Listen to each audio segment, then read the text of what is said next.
Hello friends, मैं हूँ रेखा सिंह। स्वागत करती हूँ आपका आपके अपने YouTube channel KR studies hub पर। 64th BPSC इंटरव्यू की प्रिपरेशन चैनल पर कराई जा रही है। उसी सीरीज़ में आज का ये वीडियो है।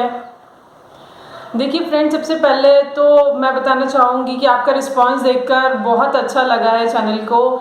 बहुत सारे एडमिट कार्ड्स आए हैं विद द बेसिक डिटेल्स, तो हमें देखकर बहुत अच्छा लगा है कि आप इतने ज़्यादा एंथुजियास्टिक हो। आप मॉक्स ज्वाइन करना चाहते हो, ऑनलाइन मॉक।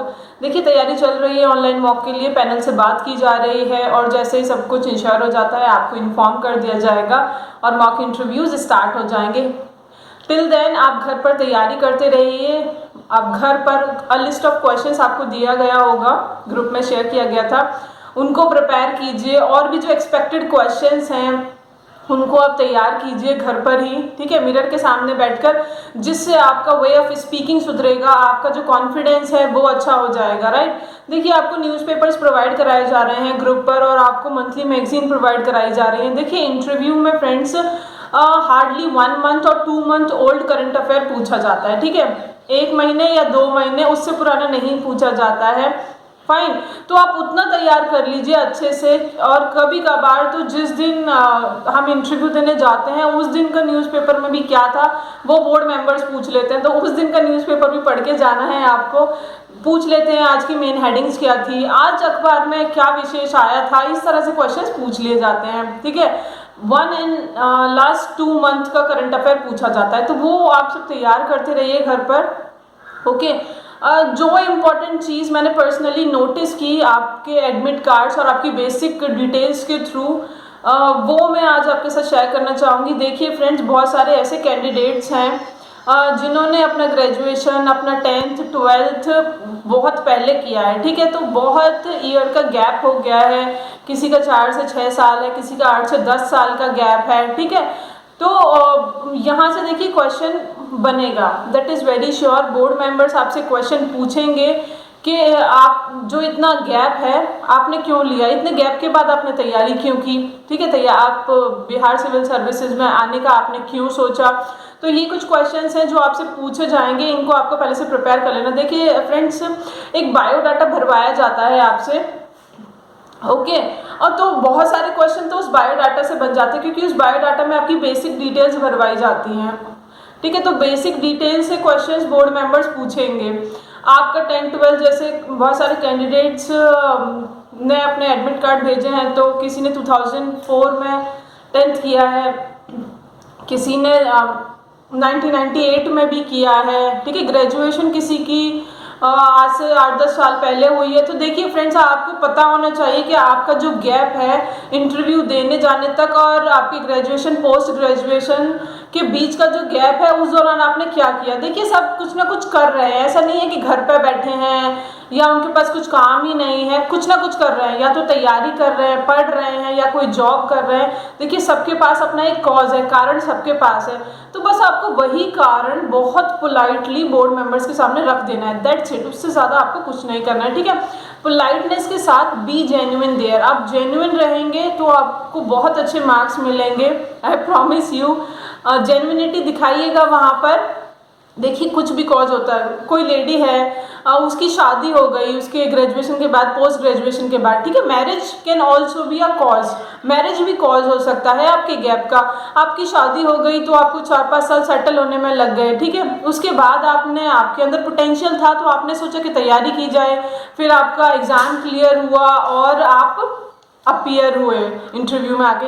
तो आप ये भी बता सकते हो, कोई पर्टिकुलर जॉब कर रहा है 8-10 साल से, तो वो बता सकता है कि सर इकोनॉमिक स्टेबिलिटी के लिए मैंने जॉब ज्वाइन कर ली थी अपने इंजीनियरिंग के बाद, अपने ग्रेजुएशन के बाद, ठीक है। तो ये भी बता सकते हो कि आप जॉब कर रहे थे, जॉब भी हो सकता है। देखिए फिर उसके बाद जैसे ही आप जॉब बताओगे तो उसके बाद आपकी जॉब से क्वेश्चन शुरू हो जाएंगे। जॉब किसी की कुछ भी हो सकती है, कोई एजुकेशन सेक्टर में जॉब कर सकता है, कोई डिफेंस सेक्टर में, कोई किसी पब्लिक या प्राइवेट ऑर्गेनाइजेशन में जॉब कर सकता है, जॉब कहीं भी कोई।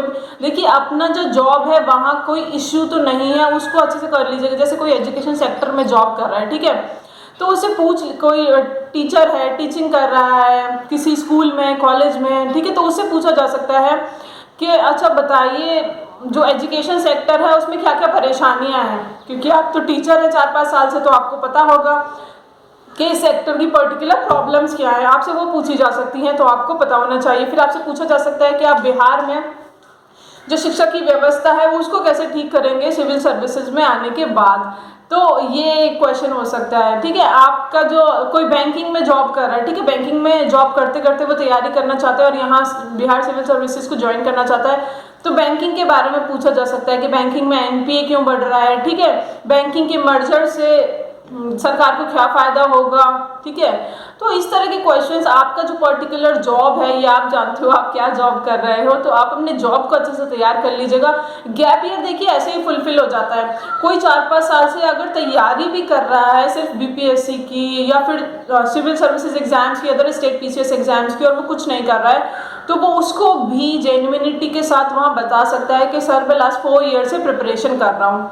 तो वो बोलेंगे अच्छा 4 ईयर से प्रिपरेशन कर रहे हो, ये तो काफ़ी लंबा समय हो जाता है, पूछेंगे इस तरह से, नो डाउट इन दैट, ठीक है। आप इसमें डाउट का कोई, तो आप कहिएगा कि आपने अगर कोई मेंस क्लियर किया है, इससे पहले कोई प्रीलिम्स निकाला है, आप इंटरव्यू तक किसी स्टेज में गए थे किसी पर्टिकुलर ईयर में, तो आप वो बता सकते हो, चाहे that last to last year I cleared means but could not able to clear the interview में क्लियर नहीं कर पाया, that's why I start preparing again, इसलिए मैंने दोबारा से तैयारी शुरू कर दी।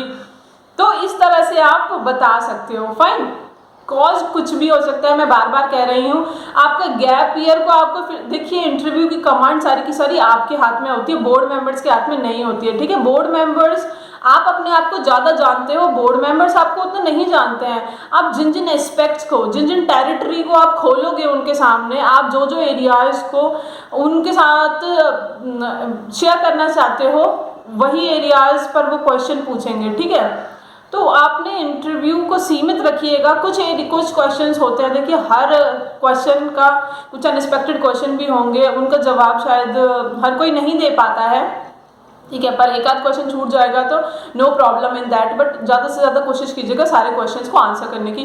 तो गैप ईयर को अच्छे से तैयार कर लीजिएगा। मैंने गैप देखा, आपके जो बेसिक डिटेल्स थी उनके थ्रू, तो मैंने सोचा आपको बता दिया जाए कि गैप को कैसे आंसर करना है, फाइन।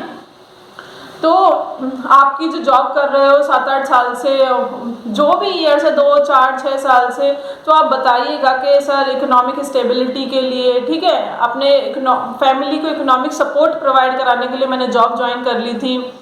तो वो सोचेंगे, बोलेंगे अच्छा फिर क्यों, तो बोलना कि सर अब मैं इकोनॉमिकली स्टेबल हूँ, तो मैंने सोचा कि तैयारी की जाए, क्योंकि सर मेरा जो जॉब है वहाँ पे जो अपॉर्चुनिटीज़ हैं वो बहुत लिमिटेड हैं, ठीक है, जो दायरा है वो बहुत लिमिटेड है, मैं सोसाइटी को एट लार्ज वहाँ से सर्व नहीं कर पा रहा हूँ, और ये मेरी ख्वाहिश थी, मेरी दिली इच्छा थी, मैं चाहता था या चाहती थी बचपन से ही, या कभी से भी, जो भी आपका मोटिव हो, सोसाइटी को सर्व करना। मैं एजुकेशन में विमेन सेफ्टी के लिए जब भी न्यूज़पेपर में खबरें पढ़ता हूँ या पढ़ती हूँ तो मुझे बहुत बुरा लगता है, और मैं चाहता हूँ कि मैं सिस्टम का पार्ट बनूँ, ठीक है, और ग्रास रूट लेवल से मैं चेंज ला पाऊँ सोसाइटी में, ठीक है। Health sector, education sector, women and child development के लिए मैं कुछ करवा पाऊँ सोसाइटी में, अगर मेरा थोड़ा बहुत भी कंट्रीब्यूशन अगर जाता है तो मैं अपनी लाइफ को सफल मानूंगा। तो इस तरह से आप अपना आंसर जेन्युइनिटी के साथ वहाँ पर रख सकते हो, फाइन, ये हो गया। और जैसे मैंने बताया कोई 2-4 साल से प्रिपरेशन भी कर रहा है, 1-2 साल से प्रिपेयर कर रहा है, तो वो सीधा ऐसे भी कह सकता है कि सर मैं तो प्रिपेयर कर रहा हूँ और लास्ट ईयर प्रीलिम्स निकला था, लास्ट ईयर मेन निकला था, जो भी आपको बताना है वो बता दीजिएगा, उसमें कोई हेजिटेशन नहीं है, ओके। उसके बाद आपकी पोस्ट चॉइसेस से भी क्वेश्चन पूछा जाता है, क्योंकि चॉइसेस आपसे भरवाई जाती हैं बायोडाटा में कि चॉइसेस प्रेफरेंस भरिए, ठीक है। चॉइस प्रेफरेंस पर मैं एक अलग से वीडियो बनाऊंगी, डिटेल वीडियो जो होगा उसमें सारा आपको बताया जाएगा कि आपको अपनी पोस्ट की जो प्रेफरेंसेस हैं वो कैसे भरनी है, पोस्ट की जो चॉइसेस है उसको कैसे फिल करना है, और अगर बोर्ड मेंबर्स उससे क्वेश्चन पूछते हैं तो आप उसे कैसे आंसर करोगे, उसके बारे में एक अलग वीडियो में डिस्कस करेंगे, ठीक है। आज मैंने गैप ईयर को डिस्कस कर लिया है, और देखिए एक और चीज़ मैं बता दूं, कोई बहुत ज़्यादा अच्छी जॉब कर रहा है जहाँ बहुत ज़्यादा उसे अच्छा पैसा मिल रहा है, तो इस एरिया से भी बोर्ड मेंबर्स क्वेश्चन पूछ सकते हैं कि आपकी जो जॉब है वो हाई सैलरीड जॉब है, तो आप उसे छोड़कर बिहार पब्लिक सर्विस को क्यों ज्वाइन करना चाहते हो, ठीक है। तो ये क्वेश्चन भी पूछा जा सकता है। तो आप बता सकते हो कि sir my to joining that service my motive is not to earn money only, ठीक है। मनी को अर्न करना ही मेरा मोटिव यहाँ नहीं है। My motive is to serve the society at large, बड़े लेवल पे सोसाइटी को सर्व करना, ठीक है, उनकी प्रॉब्लम्स को सॉल्व करना, ग्रास रूट लेवल पे चेंजेस लाना। तो वो अगर आप किसी दूसरे स्टेट से बिलोंग कर रहे हो, ठीक है, यूपी, गुजरात, किसी अच्छे स्टेट से बिलोंग कर रहे हो जो डेवलप है थोड़ा बिहार के कंपैरिजन में, तो फिर आपसे क्वेश्चन पूछा जा सकता है, अच्छा तो आपने अपने स्टेट का पीसीएस क्यों नहीं ट्राई किया, यूपीएससी क्यों नहीं ट्राई किया, बिहार पब्लिक सर्विस में क्यों आना चाहते हो। तो आपको पता होना चाहिए क्लियरली, आप आंसर इसको कर पाओ। तो बोलिएगा कि सर दैट यूपीएससी से भी अगर सिलेक्शन होता है तो ऑल इंडिया में हमें कहीं भी कैडर मिल सकता है, तो हमें तैयार रहना चाहिए किसी भी स्टेट में सर्व करने के लिए। और जो सारे स्टेट्स हैं वो इंडिया का ही पार्ट है, तो इसमें हमें डिस्टिंक्शन की ज़रूरत नहीं है, हम भेदभाव नहीं कर सकते। और बिहार में अपॉर्चुनिटीज़ हैं, as Bihar is not that much developed as compare to the other states, तो वहाँ ज़्यादा अपॉर्चुनिटीज़ हैं सोसाइटी को सर्व करने की, चेंजेस लाने की, डेवलपमेंट कराने की। That's why I am trying for that. क्योंकि जो श्रेयांश तिवारी था वो जिसकी फर्स्ट रैंक पिछली बार आई थी 63rd बीपीएससी में, ठीक है, वो एमपी के थे और उन्होंने बिहार में टॉप किया था। तो इस तरह के क्वेश्चंस उनसे भी पूछे गए थे कि आप एमपी से हैं, यहाँ क्यों आना चाहते हैं। तो इन सब क्वेश्चंस को आप पहले से तैयार कर लीजिए और बहुत सहजता के साथ, पोलाइटनेस के साथ अपने आंसर्स को रखिएगा, कोई दिक्कत की ज़रूरत नहीं है, बहुत आसान होता है सब कुछ। Okay, so people don't have to worry. और जो भी आपका डाउट है उसे कमेंट सेक्शन में डालिए प्लीज़। वीडियो इन्फॉर्मेटिव लगता है तो लाइक कर दिया कीजिए, और चैनल पे नए हैं तो चैनल को सब्सक्राइब कर लीजिए, फ्रेंड्स के साथ भी शेयर कर सकते हैं, ठीक है। Thank you so much for watching the video.